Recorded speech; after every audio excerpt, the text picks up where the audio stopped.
अगर आपके कानों में आवाज सी आपको लगती है, इस टाइप की आवाज आपको रेगुलर आपको कान में या सर में सुनाई देती है, तो इसको हम लोग कहते हैं टिनिटस। आज की वीडियो में मैं आपके साथ शेयर करूंगा कुछ आयुर्वेदिक टिप्स, उनको ट्राई करिए और मैं आशा करता हूं कि आज की वीडियो आपके लिए लाभदायक रहेगी। नमस्कार, मेरा नाम है डॉक्टर विवेक और आप सभी का मेरे यूट्यूब चैनल में बहुत बहुत स्वागत है। जो भी मैं कहूंगा आप उसको 1 महीने तक करेंगे, उसके बाद आप इस वीडियो में वापस आएंगे और लिखेंगे कि असर हुआ या नहीं हुआ, क्योंकि मुझे विश्वास है बहुत सारे लोगों को आज की वीडियो से फायदा होगा जिनको ये परेशानी हो रही है। ये मैं अपने एक्सपीरियंस से, जो मैंने अपने पेशेंट्स को रिकमेंड किया और वहां से जो उनके रिजल्ट्स आए, उससे मैं आपको बता सकता हूं कि हाँ, बहुत सारे लोगों को इससे फायदा मिल सकता है। करना क्या है इसके लिए? सबसे पहले तो आपको अपनी डाइट सही करनी है। आयुर्वेद कहता है ये वात का इशू है, यानी कि हवा हम इसको कह सकते हैं, लेकिन वात एक बहुत बड़ा टर्म है, तो सिंपल समझने के लिए आप समझ लीजिए कि हवा का प्रॉब्लम है। वात को पेसिफाई यानी कि नॉर्मल करने वाली आपको डाइट फॉलो करनी होगी। वाता पेसिफाइंग डाइट आपको नेट पर मिल जाएगी। अगर आपको हार्ड रहेगा तो जो मेरी वेबसाइट है vherbal.in, वहां पर है वाता पेसिफाइंग डाइट। मैं नीचे लिंक डाल दूंगा, आप देख सकते हैं। वो पूरी इंग्लिश में है और मैंने पूरी दुनिया के लिए बनाई है कि कोई भी कहीं पर भी हो दुनिया में वो देख ले और फॉलो कर सके। तो उसमें कई फल सब्जियां होंगी जिनके आपने नाम भी नहीं सुने होंगे। नॉर्मल है, कोई बात नहीं, उसको आप अवॉइड कर दीजिए। जो आप जानते हैं सिर्फ उसको फॉलो करिए। अगर मैं इन जनरल बात करूं कि वाता पेसिफाइंग डाइट क्या होती है, तो कोई भी चीज जो आवाज करती है खाते वक्त, उसको आपको अवॉइड करना है, वो नहीं खाना है। ठंडी चीजें नहीं खानी है, जिसमें गैस रहती है, बुलबुले उठते हैं, वो चीजें आपको नहीं पीनी है। तो गर्म पानी पिएंगे, सब उबला हुआ खाएंगे, कच्चा नहीं खाएंगे। सब्जियां भी सारी पका के खाएंगे, जितना हो सकेगा सब उबला हुआ गर्म खाना ही खाएंगे। इन जनरल ये कह सकते हैं कि ये है वाता पेसिफाइंग डाइट। अब बढ़ते हैं दूसरी रेमेडी के लिए। इसमें क्या करना है, आपको मसाज करना है आपकी मेस्टरॉइड बोन को, जो ये आपके कान के पीछे होती है। जैसा आप चित्र में देख सकते हैं, ये होती है मेस्टरॉइड बोन। यहां पर आपको क्या करना है कि जो तिल का तेल होता है उसको थोड़ा सा गर्म कर लीजिए। तो उस गर्म तेल से, लाइट गर्म है, उससे आपको ये जो मेस्टरॉइड बोन है वहां पर अच्छी तरह से मसाज करनी है।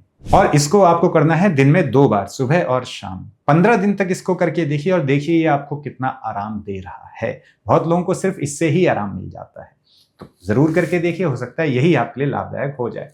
दूसरा आपको क्या करना है, ये तो आपकी मसाज चलेगी ही, फिर आपको एक और चीज करनी है। वो क्या है कि ये जो उंगली है, इससे आप जो आपका ये है, इसको आप बंद करोगे दोनों कानों में।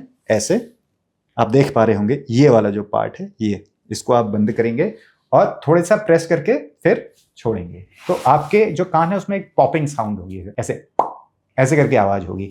तो इसको आपको 10 से 15 बार करना है। ये ऐसे ऐसे आपको करना है। दिन में जितनी बार याद आए आप उतनी बार इसको कर सकते हैं। ये जो मसाज है, इसके साथ आप ये करते हो, बहुत अच्छा असर मिलता है इससे। अब इसमें क्या पहले करना है, क्या बाद में करना है, ये आप खुद डिसाइड कर लीजिए। आप देखिए क्या आगे पीछे करके आप इससे आराम मिल रहा है। ये आप अगर करेंगे दोनों, इससे आपकी समस्या में बहुत अच्छा आराम आपको मिलेगा। अब बात करते हैं आयुर्वेदिक सप्लीमेंट की, जो इसमें हेल्प कर सकता है। तो एक आयुर्वेदिक दवाई होती है जिसको कहते हैं योगराज गुग्गुल। आसानी से मिल जाता है इंटरनेट पर, आसपास जो आयुर्वेद की दुकान है उसमें आपको मिल जाएगा। कोई भी आयुर्वेदिक स्टोर है वहां मिल जाएगा। योगराज गुग्गुल उनसे मांगना है। 3 टैबलेट सुबह, 3 टैबलेट शाम को खाने के बाद खानी है। थोड़ा सा चबा के खा लेंगे तो बहुत अच्छा रहेगा। कड़वा सा रहेगा, लेकिन थोड़ा सा चबा के खा लीजिए तो हमारी बॉडी इसको अच्छी तरह से डाइजेस्ट कर पाती है। ये जो दवाई है उसको अगर हम थोड़ा सा चबा के तोड़ के खाएंगे, उसके बाद आप गुनगुना पानी या थोड़ा सा गर्म पानी आप पी लीजिए, इससे आपको आराम मिलेगा। पेट आपका अच्छी तरह से साफ होना चाहिए। पेट अच्छी तरह से साफ नहीं होता है तो रात को आधा से 1 चम्मच त्रिफला लेना शुरू करिए, इससे आपको मदद मिलेगी। लेकिन पेट का अच्छा होना बहुत बहुत जरूरी है। अब जो लास्ट रिकमेंडेशन है वो है कानों में बिल्व तेल डालने की। बिल्व तेल आप लिखिए नेट पर, या आप जहां पर भी आयुर्वेदिक दुकान है वहां पर आप पूछ सकते हैं बिल्व तेल के लिए। ये कानों के लिए ही बना हुआ तेल है। तो इस तेल को भी आप कान में डालिए। हफ्ते में 3 बार आप इसको डाल सकते हैं कानों में। ये भी जो अंदर जो वात बढ़ी हुई है उसको बैलेंस करने में हेल्प करता है। हाँ, अगर आपको अंदर पैथोलॉजी है, कोई इन्फेक्शन है या एयर ड्रम में अंदर कोई छेद है, तो आप इसको नहीं डालेंगे। अगर सब नॉर्मल है तो हाँ, आप इसको इस्तेमाल कर सकते हैं। इससे कोई आपको परेशानी नहीं होगी, क्योंकि ये तेल बना ही कानों के लिए है। कब तक डालना है? जब तक आपको पूर्ण आराम नहीं मिल जाता है। तो ये थी मेरी कुछ सिंपल टिप्स और रिकमेंडेशंस। आशा करता हूं आज की वीडियो आपके लिए लाभदायक रहेगी। मिलते हैं अगली वीडियो में एक बड़ी मुस्कुराहट के साथ। तब तक के लिए हंसते रहिए, मुस्कुराते रहिए।